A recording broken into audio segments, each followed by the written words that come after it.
Bom dia, paz do Senhor. Estamos mais uma aula da Escola Bíblica Dominical. Vamos falar sobre o livro A Carta aos Colossenses, pelo apóstolo Paulo. A carta tem como direção, a igreja que estava em Colosso, que estava passando por mais uma vez um processo de muitas heresias naquela época. Estava se criando ali um gnosticismo. E Paulo escreve uma carta para combater toda essa heresia. A carta tem uma autoria do apóstolo Paulo, pois a carta mesmo chama essa autoria para ela. Foi escrita ali por volta do ano 60 e provavelmente quando Paulo ainda estava preso, em Roma, por causa do Evangelho. Vamos começar com a leitura do capítulo de número 1 até o capítulo de número 2 e versículo de número 23, que traz Cristo como o Senhor do universo. Então eu farei a leitura e logo após a leitura de algumas partes, alguns versículos, a gente vai conversando e vai entendendo o que o apóstolo Paulo gostaria de falar e trazer qual tipo de ensinamento para a igreja. Versículo de número 1. Paulo, apóstolo de Jesus Cristo, por vontade de Deus, e o irmão Timóteo, aos santos e leais irmãos em Cristo que estão em Colossos, graça e paz a vós outros da parte de Deus nosso Pai. Assim como Paulo faz em todas as suas cartas, ele começa com uma saudação. E aqui podemos ver que Paulo está ao lado de Timóteo. Timóteo estava junto a Paulo quando foi escrito essa carta. Versículo de número 3.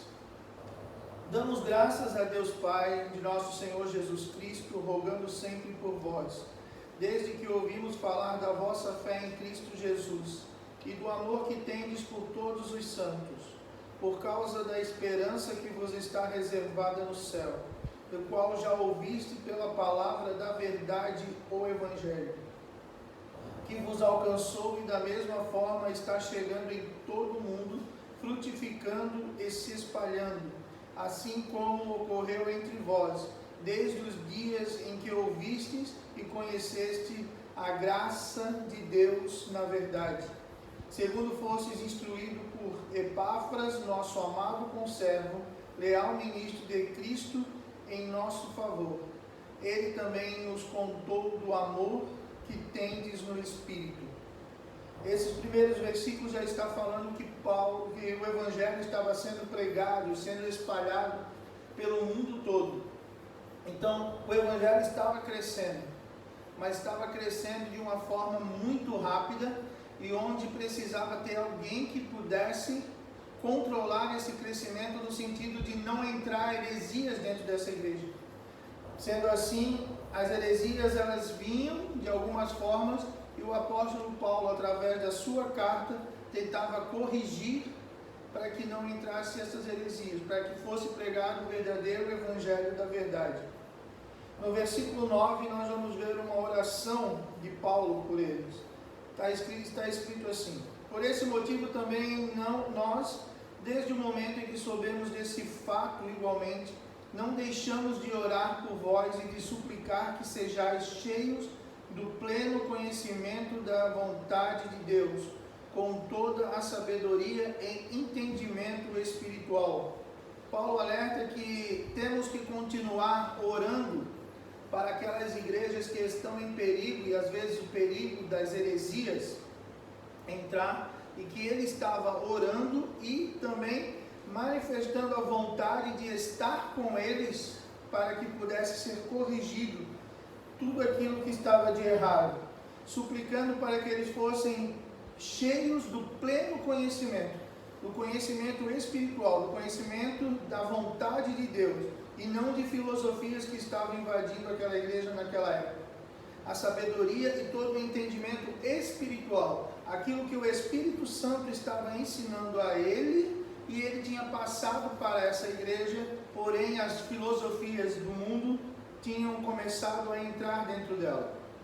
E tudo isso com o propósito de que possais viver de modo digno do Senhor, agradando-lhe plenamente, frutificando em toda boa obra, crescendo no conhecimento de Deus, sendo fortalecido com todo o poder, segundo a maravilhosa força de sua glória, para que com alegria tenhais absoluta constância e firmeza de ânimo, dando graças ao Pai, que nos tornou dignos de participar da herança dos santos no reino da luz. Paulo está novamente falando, só existe um evangelho, só existe um caminho, não existe filosofias de homens. Os homens não têm como conseguir confrontar esses ensinamentos que são divinos, que são espirituais, que vêm de Deus. Versículo de número 13, a suprema pessoa de Cristo. Agora Paulo vai começar a exaltar a supremacia de Cristo, que estava também sendo colocada em dúvida por todas essas heresias. Ele nos resgatou do domínio das trevas e nos transportou para o reino do seu Filho amado, em quem temos a plena redenção por meio do seu sangue, isto é, o perdão de todos os pecados. Então Paulo já começa falando que nos transportou para o reino do seu Filho amado. Então ele já coloca aqui, Jesus é rei nesse reino. Jesus não é um mero homem inteligente que veio à terra, mas é o Rei dos reis, o Senhor dos senhores. Ele é aquele em que temos a plena redenção por meio do seu sangue. O seu sangue nos tirou do pecado, transportou para esse reino, e hoje o perdão de todos os nossos pecados mediante o sacrifício de cruz, que era o sacrifício de Jesus Cristo. Então só Cristo é que poderia ter feito isso. Ele é o Rei, Ele é o Supremo de todas as coisas. Ele é a imagem de Deus invisível, aquilo que nós não conseguimos ver o Pai, o Deus invisível. Jesus é a imagem que nós temos para que possamos seguir de maneira mais correta. Ele é o primogênito sobre toda a criação, Ele é a primícia de tudo, Ele é o Todo-Poderoso. Porquanto nele foram criadas todas as coisas nos céus e na terra, as visíveis e as invisíveis, sejam tronos ou dominações, sejam governos ou poderes, tudo foi criado por ele e para ele. Mais uma vez Paulo está falando, nada se faz, nada é maior do que Cristo. Cristo, Ele é o Rei dos reis, Ele é o Senhor de todas as coisas. Ele que criou tudo desde o início, foi criado por Ele e para Ele, são todas as coisas. Ele existe antes de tudo que há, e nele todas as coisas subsistem. Nada que existe, que possa resistir, está longe de Cristo. Cristo, Ele é o Todo-Poderoso. Versículo 18 vai falar, Ele é o cabeça do corpo, que é a igreja. Ele é o princípio e o primogênito dentre os mortos, a fim de que em absolutamente tudo tenha supremacia. Cristo, Ele é o cabeça da igreja. Não são filosofias feitas por homens, não são pensamentos de homens, não são nada que o homem possa fazer na sua pequenez racional, mas sim Cristo é o cabeça, Ele é o líder. Os seus ensinamentos é aquele que deve ser ensinados na igreja. Porquanto foi do agrado de Deus que nele habitasse toda a plenitude, e por intermédio dele reconciliasse consigo todas as coisas, tanto os que estão na terra, quanto os que estão nos céus, estabelecendo a paz pelo seu sangue vertido na cruz. Só houve reconciliação do homem caído, daqueles que pecaram, que foram destituídos da glória de Deus, mediante ao sangue de Cristo. Não existe outra forma de se reconciliar com Deus, se não for mediante o sacrifício da cruz que Cristo passou. Versículo de número 21. E a vós outros também que no passado eres estranhos e inimigos de Deus, conforme demonstrado pelas obras más que praticávamos. Nós vamos ver que as obras que nós fazíamos eram todas detestáveis para Deus. Não existia uma obra que viesse do próprio Deus, porque o ser humano era mau e não poderia produzir algo bom, se não fosse Deus a mandar e a influenciar o homem a fazer. Então, de maneira nenhuma o homem procuraria o bem, porque a sua carne estava inclinada para o mal. Agora, entretanto, ele vos reconciliou no corpo de Cristo, no corpo físico de Cristo, por meio da morte, para vos apresentar santos, inculpáveis e absolvidos de qualquer acusação diante dele. Se de fato permaneceis na fé, alicerçados e firmes, sem vos afastar da esperança do Evangelho que ouvistes, e que está sendo pregado a todas as pessoas em todo o mundo, do qual eu, Paulo, me tornei ministro. Então, aqueles que estão ouvindo o verdadeiro Evangelho de Cristo, aqueles que estão praticando as palavras de Cristo, aqueles que seguem realmente a Cristo e são parecidos com Cristo, esses não serão acusados por nada. Eles são absolvidos de qualquer acusação diante dele. De fato, permanece na fé, alicerçado firme, sem vos afastar da esperança. Nós temos que continuar tendo a esperança de que tudo pode ser mudado. Nada poderemos ser acusados mediante se estivermos mediante a Cristo e seguindo as palavras de Deus. Então, nenhuma condenação há para aqueles que estão em Cristo Jesus. Nada daquele pecado que foi cometido, nada daquilo que a gente errou, nada daquilo que nós fizemos de errado, se nós permanecermos na fé, permanecermos na esperança de Cristo, todos esses pecados são absolvidos. Por causa não da gente, não de nós, mas sim por causa do sacrifício de Cristo. Agora me alegro, versículo 24, agora me alegro nos sofrimentos por vós, e completo no meu corpo o que resta das aflições de Cristo, em benefício do seu corpo, que é a igreja. Paulo agora começa a falar do seu ministério, da sua vida, de como foi a sua vida. Algo que é totalmente diferente do que nós vimos hoje, que nós podemos ver hoje, que Paulo tem sofrimentos. Paulo passa por muitas perseguições, prisões, apedrejamento. Isso tudo por nome de Cristo, para que a igreja pudesse crescer. E hoje o que nós vemos é um evangelho de facilidade, onde o crente ele acha que pode receber tudo de mão beijada, mas não é assim que faz. Versículo 25 vai falar assim, do qual me tornei servo de acordo com a convocação de Deus, que me foi outorgada para convosco, a fim de tornar-me completamente conhecida a palavra de Deus. Todas as aflições que passamos, que ele passava, era para que a palavra de Deus realmente fosse conhecida, para livrar as pessoas daquele jugo desigual, para livrar as pessoas da lei que maltratava elas, para livrar do pecado que levava para o inferno. O mistério que esteve oculto durante os séculos e gerações, mas agora foi revelado aos seus santos, a quem Deus, entre os que não são judeus, aprouve dar a conhecer as riquezas da glória desse mistério, isto é, Cristo em vós, a esperança da glória. Aprouve a Deus a dar a conhecer sobre o Evangelho. Aprove o Senhor a dar a conhecer aos gentios, aquele que não tinha a esperança do pecado, de ser perdoado, aqueles que não eram judeus, aqueles que eram gentios, agora tinham alcançado a graça do Senhor e estavam conhecendo o Evangelho de todas as maneiras.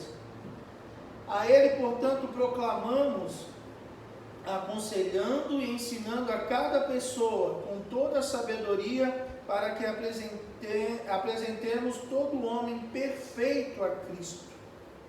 O Evangelho ele vai nos aperfeiçoando. Quando ensinamos o Evangelho, queremos que ele nos aperfeiçoe, que ele aperfeiçoe as pessoas, para que eles mudem realmente as pessoas. O Evangelho, ele transforma as pessoas. Por isso, nós vamos nos apresentar como perfeitos perante a Cristo. Por isso, nós temos que dedicar a essa perfeição. A perfeição é difícil quando estamos aqui na carne, mas porém nós devemos buscar a cada momento. E para cumprir esse propósito, eu me esforço arduamente lutando conforme o seu poder que opera eficazmente em mim. Cristo não mandou que nós fôssemos perfeitos simplesmente de uma maneira seja perfeito, faz. Não.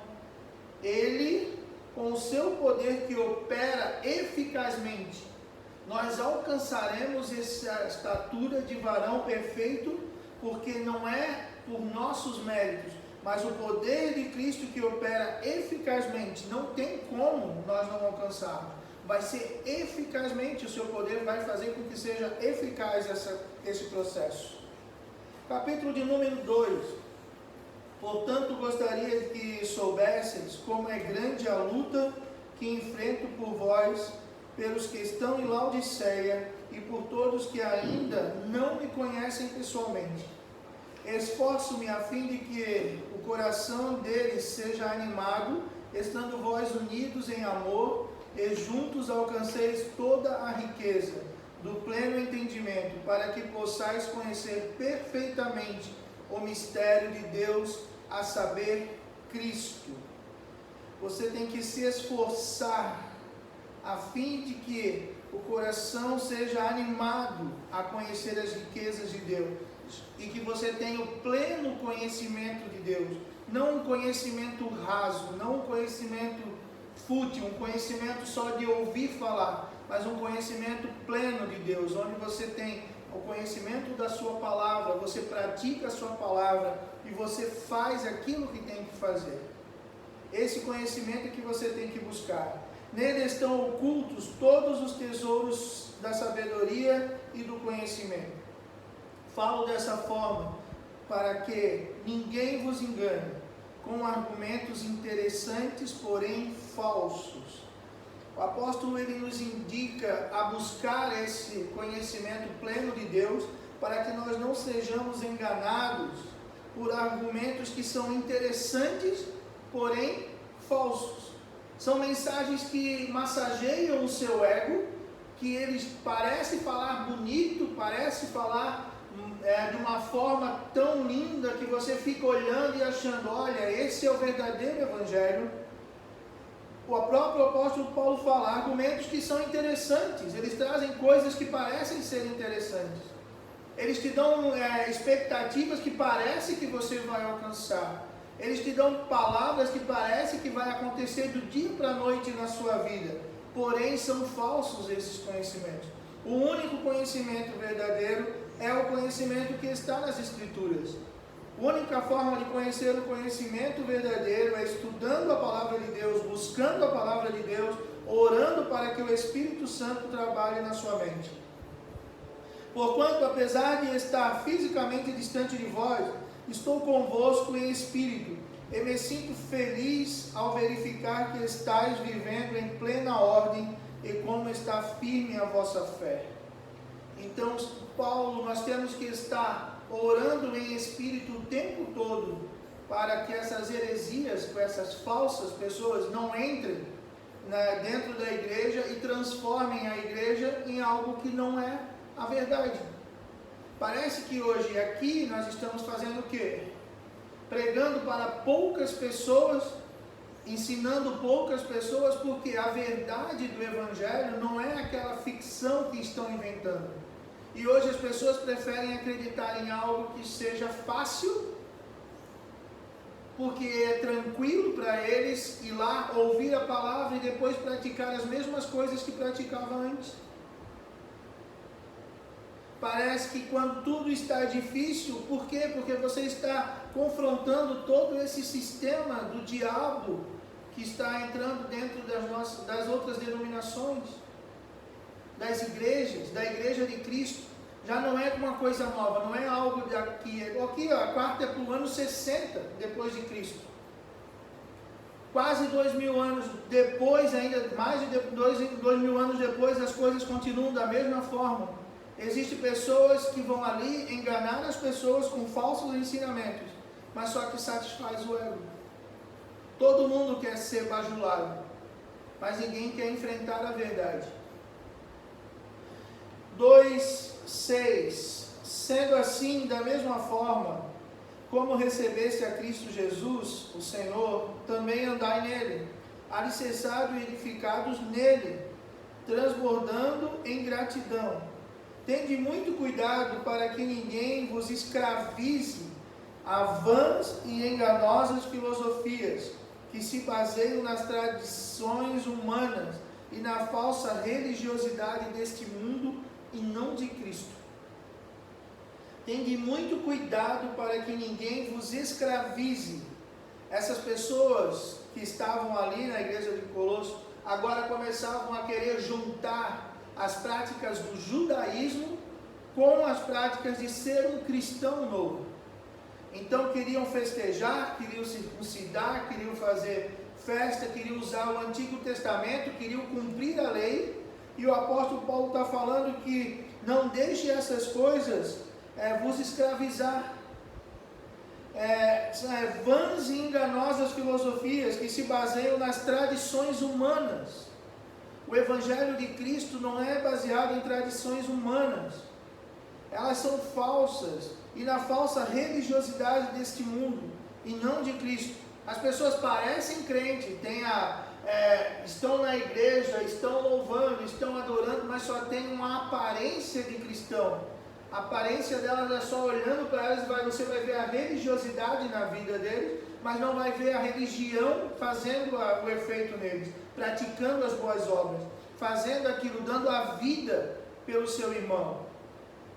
Lá naquela época já acontecia isso e hoje continua da mesma forma. Todas as vezes que vai um pregador para pregar e para pedir dinheiro e para fazer isso e para fazer aquilo, ele utiliza a lei, ele utiliza o Antigo Testamento. Ele utiliza histórias que para hoje Cristo já trouxe outra interpretação das mesmas histórias. E eles começam a judaizar as pessoas, fazer com que as igrejas coloquem uma bandeira de Israel dentro da igreja, com que a pessoa tem que circuncidar, que a pessoa tem que buscar, que ela tem que fazer dessa forma. Não é crente quem não vai visitar a Jerusalém. Tudo isso para ganhar dinheiro, para fazer, e Paulo está falando que isso é uma falsa religiosidade, que isso não serve para nada. No versículo 9 ele diz assim, pois somente em Cristo habita corporalmente toda a plenitude de Deus. Em nenhum lugar, em nenhum local, nem no monte, nem dentro de templos, nem dentro de qualquer outro lugar, você vai encontrar a Cristo. Nada, Paulo está falando aqui, pois somente em Cristo habita corporalmente toda a plenitude de Deus. Você só vai encontrar a Deus quando você realmente conhecer a Cristo. Cristo é o centro de tudo. Se outra pessoa tenta tirar a atenção de Cristo, tirar o trabalho de Cristo e puxar para ela, ele é um anticristo. Existem muitos anticristos. São pessoas que estão chamando a glória para eles, porém não trazendo a glória realmente para Cristo. O versículo 10 diz assim, assim como em Cristo estáis aperfeiçoados, Ele é o cabeça de todo poder e autoridade. Nele também fostes circuncidados, não por intermédio de mãos humanas, mas com a circuncisão feita por Cristo, que é o despojar da carne pecaminosa. Hoje o cristão, ele não precisa circuncidar como fazem os judeus. Não tem essa necessidade dessa prática religiosa. Que Cristo está falando que foi feita por Cristo, o que é o despojar da carne, tirar aquela carne que tiravam ali, do órgão do menino, para tirar aquela retirada da carne, foi Cristo fez retirando nós do pecado. Então nós somos circuncisos porque Ele tirou nós do pecado. A nossa carne não está mais em pecado. No versículo 12 diz, Isso aconteceu quando fostes sepultados com ele no batismo, e com ele foram ressuscitados mediante a fé no poder de Deus, que ressuscitou dentre os mortos. Aqui mais uma vez Paulo está falando assim, era feita a circuncisão para que tirasse aquela carne. Agora é feito o batismo para que você receba a remissão dos seus pecados também, não pelo batismo, mediante a fé em Jesus Cristo, mas é o símbolo daquela nova aliança. Então o batismo ele é o símbolo da nova aliança, ele substituiu a circuncisão. Versículo de número 13: E a vós outros que estáveis mortos pelas vossas transgressões e pela incircuncisão de vossa carne, vos deu a vida juntamente com ele, perdoando todos os nossos pecados, e cancelou a escrita de dívida que consistia em ordenanças e que nos era contrária. Ele removeu completamente, pregando-a na cruz. Paulo está falando que toda a dívida que nós tínhamos para com Deus foi paga por Cristo. Ele está falando que ele pegou nosso contrato de dívida com Deus, e ele foi na cruz e pregou na cruz, falando: olha, está pago. Aqueles que me seguem não devem mais nada. A única coisa que temos que fazer é estar em Cristo, mediante a Cristo, e toda a nossa dívida para com Deus está paga, porque Cristo pagou por nós. Ele foi o nosso fiador. Nós não tínhamos como pagar essa dívida. Nós não tínhamos como, de maneira alguma, fazer algo para pagar essa dívida. Mas Ele veio, pagou a dívida e falou: está consumado, está pago. Não tem mais o que pagar. E cancelou a escrita de dívida, consistia em ordenanças que nos era contrária, pregando-a na cruz e despojando as autoridades e poderes malignos, fez deles um espetáculo público, triunfando sobre todos eles na cruz. Tudo aquelas autoridades, despojando as autoridades e poderes malignos. O diabo perdeu feio quando Cristo foi crucificado. A acusação dele era que nós éramos devedores, mas agora nós não devemos mais, porque Cristo pagou por nós. E Ele pagou triunfando sobre todos eles na cruz. Por isso a importância da mensagem da cruz. Por isso que muitos não querem pregar a mensagem da cruz. Porque quando as pessoas entenderem que tudo é Cristo e para Ele são todas as coisas, muitos desse sistema que criaram religioso vai cair por terra. E assim as coisas vão ficar muito difíceis para falsos profetas. Porque se o falso profeta ele pode ser desmascarado tranquilamente com qualquer parte desse texto. Qualquer leitura básica desse texto vai tirar esses falsos profetas do caminho. Portanto, ninguém tem o direito de vos julgar pelo que comeis ou pelo que bebeis, ou ainda com relação a alguma festa religiosa, celebração das luas novas ou dos dias de sábado. O cristão não tem que cumprir festa judaica. O cristão não tem que cumprir nenhum ato religioso se não for aquele ato de Cristo. A única cerimônia que temos que fazer é a Santa Ceia. Não qualquer outro tipo de festa. Não precisamos guardar o sábado. O apóstolo Paulo está falando. Não precisa.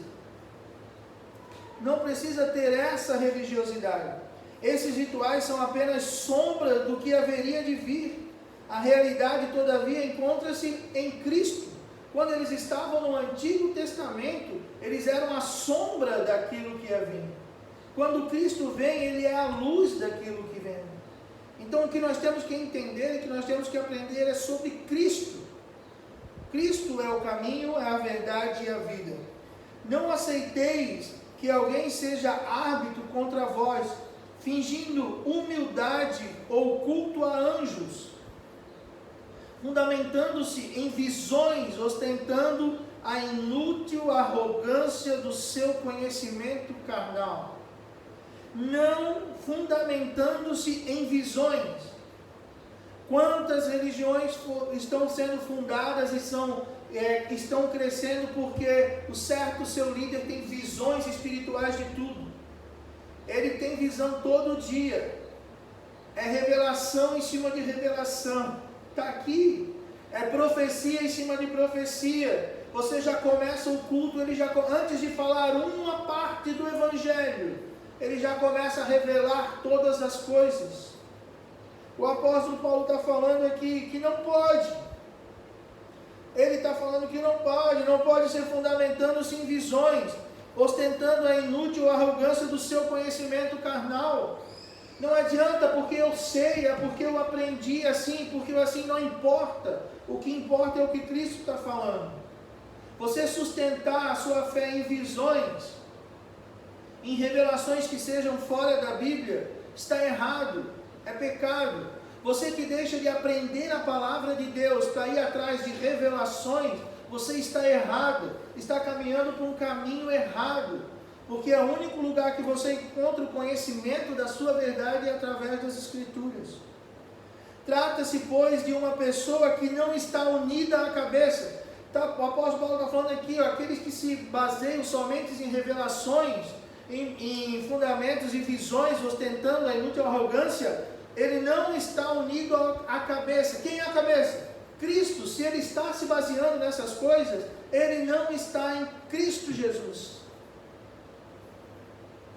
a partir do qual todo o corpo sustentado e unido por seus ligamentos e juntas efetua o crescimento concedido por Deus. Se não estiver ligado à cabeça, que é Cristo Jesus, se não estiver ligado à palavra de Cristo Jesus, é maldito.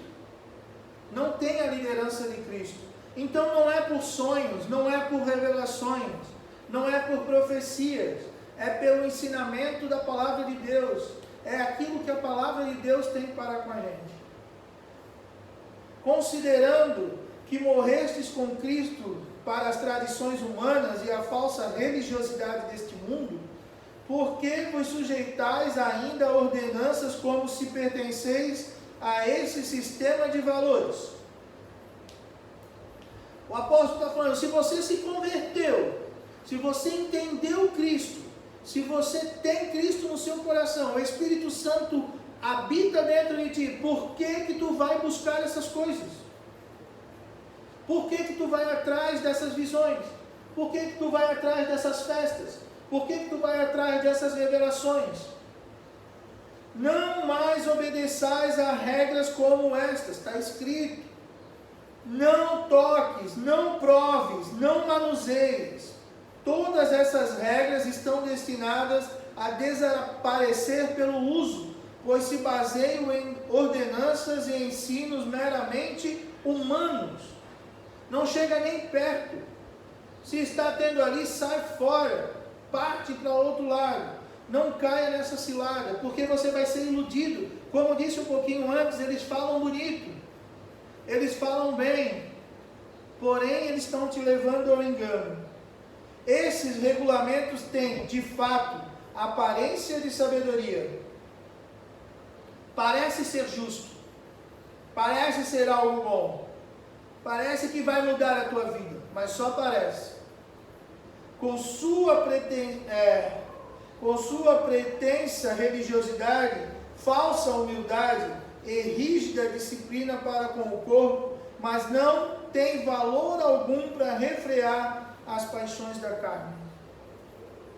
Você pode receber visões, você pode fazer festas, você pode separar, guardar o sábado. Isso tudo não tem poder para te livrar da perdição da carne, das paixões da carne. O que te liberta do pecado é Jesus Cristo.